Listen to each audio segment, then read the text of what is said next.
Morning વિદ્યાર્થી મિત્રો, હવે આપણે ધોરણ 8માં ચોથો પાઠ જોઈશું. ચોથો પાઠનું નામ શું છે? કર્મયોગી લાલ બહાદુર શાસ્ત્રી. તમે બધા લાલ બહાદુર શાસ્ત્રીને ઓળખો જ છો, એને એમના વિશે તમે જાણો જ છો. તો હવે આપણે અહીંયા 8મા ધોરણમાં એમના વિશે પાઠ છે, તો આપણે પાઠની શરૂઆત કરીશું. शास्त्री जी के नाम के साथ कर्मयोगी विशेषण जोड़ना बिल्कुल उपयुक्त है. શાસ્ત્રીજીના નામની સાથે કર્મયોગી વિશેષણ જોડવું શું છે? બિલકુલ યોગ્ય છે. क्योंकि मुझे तो उनका सारा जीवन ही कर्म से भरा हुआ मालूम पड़ता है.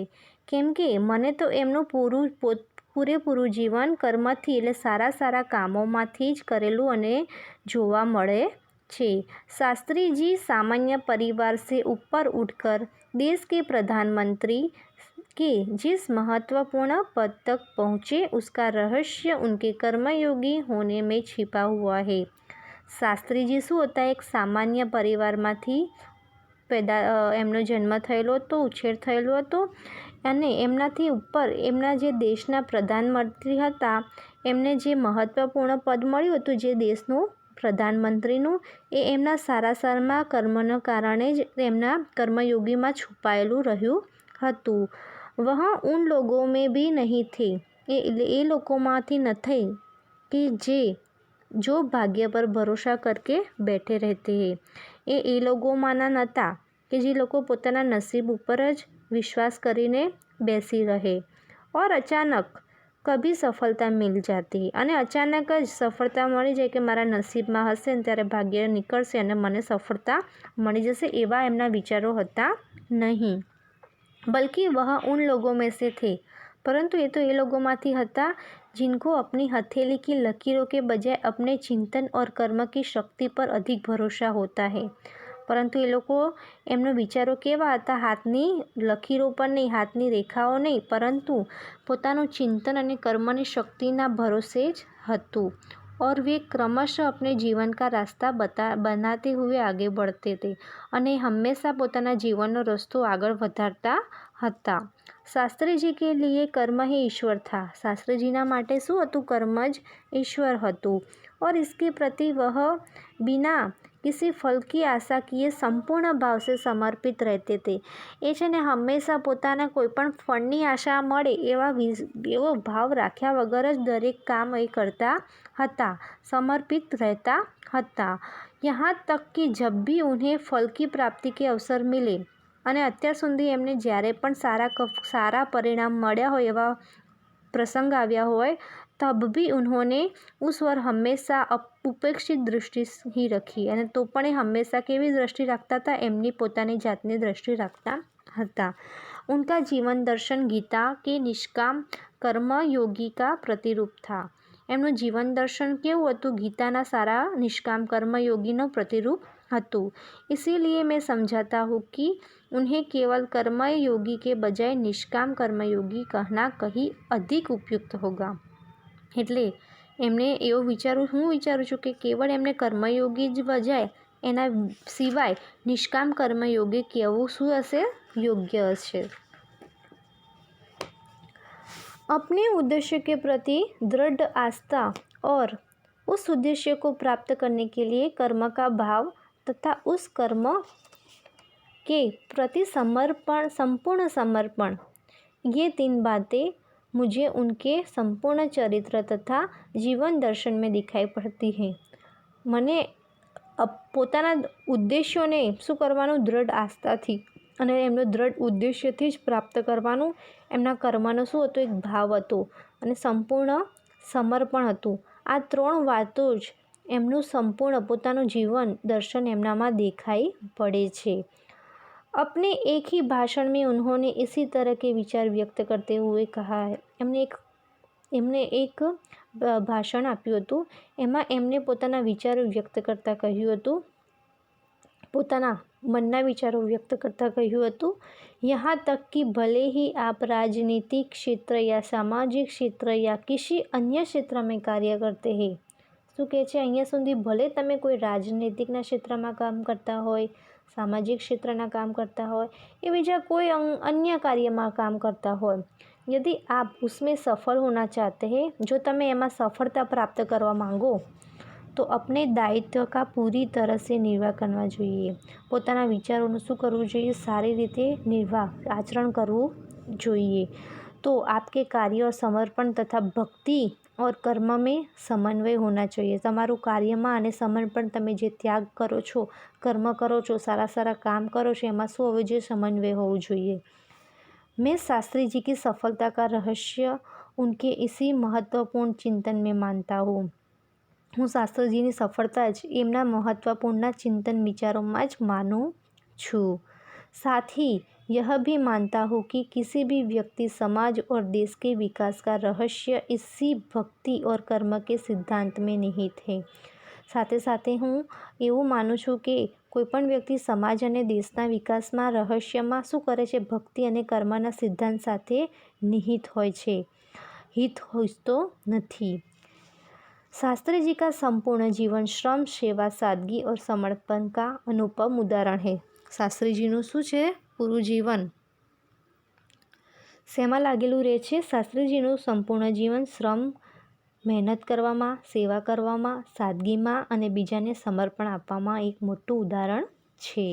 उनके ये गुण केवल उनके कार्यों और विचारों में ही अभिव्यक्ति नहीं पाते. એમના ગુણ ફક્ત એમના કાર્યોમાં અને વિચારોમાં જ અભિવ્યક્તિ પામતા નથી, परंतु उनको देखने से ही इन सभी भावों का एहसास हो जाता है.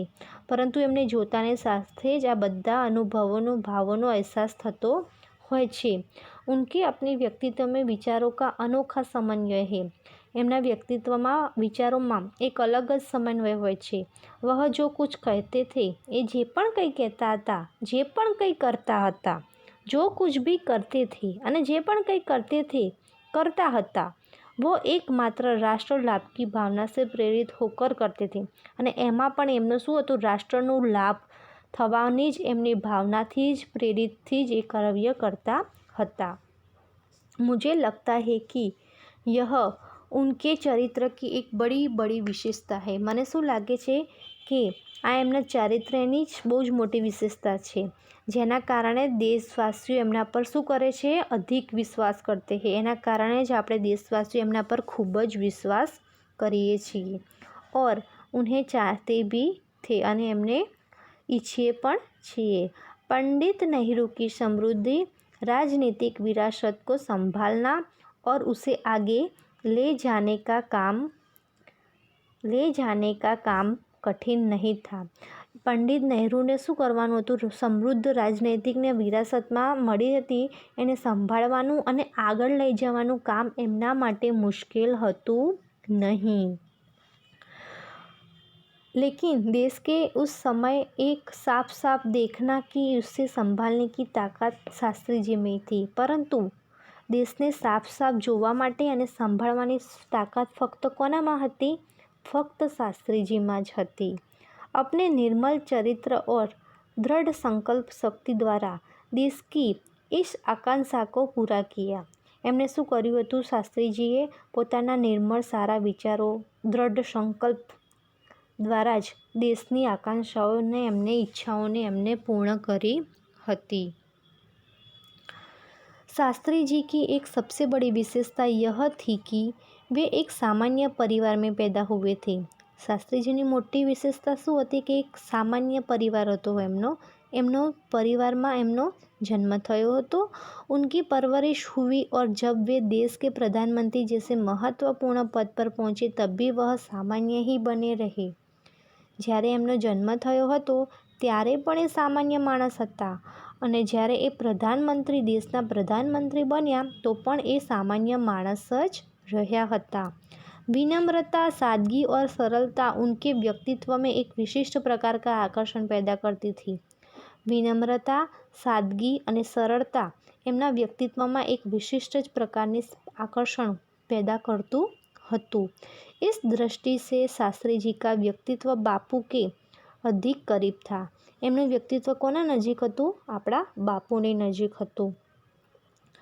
ये अधिक करीब था और कहना न होगा ने कहूँ पण ना જોઈએ कि बापू से प्रेरित होकर सन 1921 में उन्होंने अपनी पढ़ाई छोड़ ली અને આપણા બાપુથી પ્રેરિત થઈને એમને ક્યારે એમની ભણવાનું શિક્ષણ છોડી લીધું 1921માં એમને એમનું ભણવાનું ભણતર છોડી દીધું। શાસ્ત્રીજી પર ભારતીય ચિંતકો શાસ્ત્રીજી पर कौन હતું भारतीय चिंतकों डॉक्टर भगवान दास तथा बापू का कुछ ऐसा प्रभाव रहा कि वह जीवन पर उन्हीं के आदर्शों पर चलते रहे। एमने बापूना एवो प्रभाव पड़ो बापूनो एमना जीवन पर कि हमेशा एमना ज आदर्शों पर चालता रह्या हता और को इसकी के अने बीजाने पण एमने एमना गांधीजीना बापूना विचारों पर एमने प्रेरित पण करता हता। पोते तो पण चालता हता पण बीजाने पण एमने बापूना विचारों पर चालवा माटे प्रेरित करता हता। शास्त्री जी के संबंध में मुझे बाइबिल की यह उक्ति बिल्कुल सही जान पड़ती है। शास्त्री जीना संबंध में एमने बाइबलनी एक पंक्ति बिल्कुल साची जणावती देखाय छे कि विनम्र ही पृथ्वी के वारिस होंगे। कि शुं कहेवा मांगे छे पंक्ति कि विनम्रता ज ए पृथ्वीनो एक वारसो हशे।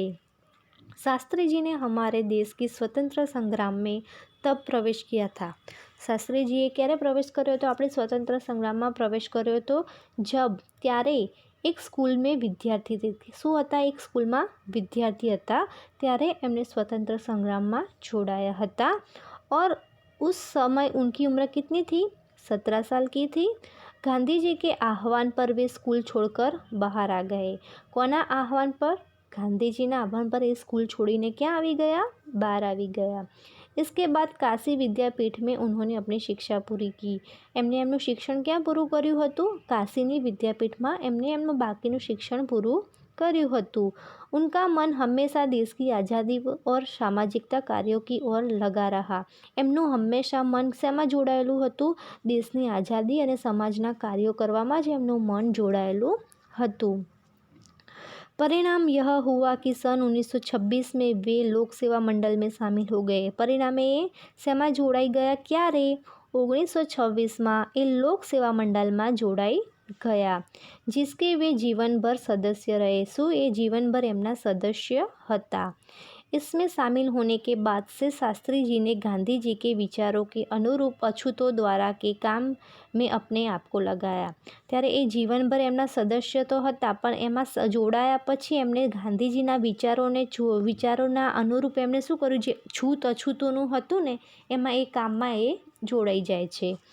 यहाँ से शास्त्री जी के जीवन का एक नया अध्याय प्रारंभ हो रहा है। अहींयाथी एक नवो प्रारंभ थाय छे कि सन 1930 में क्यारे सन 1930 में जब नमक कानून तोड़ो का आंदोलन शुरू हुआ 1930 में शुं थाय छे मीठानो कानून तोड़वानो आंदोलन शुरू थयो हतो। नमक तोड़ो का आंदोलन शुरू थयो हतो त्यारे तो शास्त्री जी ने उसमें भाग लिया। तो शास्त्री जी शू करे छे एमां भाग ले छे जिसके परिणाम स्वरूप जेना परिणाम स्वरूपे उन्हें एमने क्या जवुं पड्युं हतुं जेल जवुं पड्युं हतुं। यहाँ से शास्त्री जी की जेल यात्रा की जो शुरुआत हुई पछी अहींयाथी एमने शू यात्रा शुरुआत थाय छे कई शुरुआत थाय छे यात्रा जेलनी शुरुआत यात्रा थाय छे 1942 के 1942 में भारत छोड़ो आंदोलन पर निरंतर चलती रही। क्या सुधी चलती रही थी भारत छोड़ो आंदोलन 1942 सुधी। इन 12 वर्षों के दौरान वे 7 बार जेल गए। तो आ 12 वर्षों दरमियान कितनी बार में जेल गया हता 7 बार जेल में गया हता। इससे यह अंदाज लगाया जा सकता है आनाथी अंदाज लगावी शकाय छे कि उनके अंदर देश की आज़ादी के लिए कितनी बड़ी ललक है। आ परथी ज आपणे अनुमान लगावी शकीए छीए कि एमने आज़ादी तरफ बहु ज लगन हती। दूसरी जेल यात्रा उन्होंने 1932 में बीजी जेल यात्रा एमने क्यारे भोगवी हती 1932 में। ए सेना माटे किसान आंदोलन में भाग लेवा माटे एमने करवी पड़ी हती। खेडूतोना आंदोलन माटे करवी पड़ी हती। सन 1942 में उनकी जेल यात्रा 3 वर्ष की थी। पछी 1942 में एमनी जेल यात्रा कितला वर्षनी हती तो 3 वर्षनी हती जो सबसे लंबी जेल यात्रा थी जे सौथी मोटामां मोटी लांबी जेल यात्रा हती 1942 में। इस दौरान शास्त्री जी जहाँ एक और गांधी जी द्वारा बताए गए रचनात्मक कार्यों में लगे हुए थे। आना सिवाय शास्त्रीजी बीजा एक गांधीजीना बतावेला रस्ता रचनात्मक सारा एवा कार्यों लागेला पण हता। दूसरी ओर पदाधिकारी के रूप में जनसेवा के कार्यों में भी लगे रहे। बीजी बाजू पदना अधिकारीना रूपमां लोकोना सेवाना कार्यों पण लागेला रह्या हता। सन 1935 में वे संयुक्त प्रांतीय कांग्रेस कमेटी के सचिव बनाए गए। एमने 1935 में संयुक्त प्रांतीय कांग्रेस कमेटी में सभ्य बनावामां आव्या हता। इस पद पर वे 1938 तक रहे। किसानों के प्रति उनके मन में विशेष लगाव था। खेडूतों प्रति एमना मन में शुं हतुं? खूब ज लागणी हती। इसीलिए उनको सन 1936 में किसानों की दशा का अध्ययन करने वाली एक कमेटी का अध्यक्ष बनाया गया। एटले एमने 1936 में शुं करवामां आव्या? खेडूतों प्रत्येનું एक अध्ययन करवामांनी कमेटी बनाववामां हती। एमां एमने शुं बनाववामां આવ્યા હતા? अध्यक्ष बनाववामां આવ્યા હતા। पूरी लगन के साथ काम करके उन्होंने अपनी रिपोर्ट प्रस्तुत की। खूब ज लगनताथी एमने आ काम पूर्ण करी अने एमनो दरेक माहिती ए प्रस्तुत आपता हता, जिससे जिम्मेदारी उन्मूलन पर विशेष जोर दिया। एटले शुं करवामां आव्युं? एमनी जवाबदारी पर उन्मूलन पर विशेष भार आपवामां આવ્યો હતો। विद्यार्थी मित्रों, આપણે અહીંયાથી પાઠ બાકી રાખીશું। એક સાથે પાઠ સમજતા નથી, આપણે અહીંયાથી પાઠ બાકી રાખીશું તો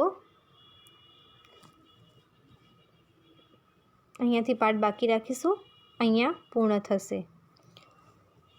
પેજ નંબર 22થી આપણો પાઠ બાકી રહે છે। આવતા લેક્ચરમાં આ પાઠ આપણે અહીંયાથી સમજીશું। પછી પાઠ પૂર્ણ થયા પછી શબ્દાર્થ અને અભ્યાસ પણ જોઈશું। વિદ્યાર્થી મિત્રો, ધન્યવાદ।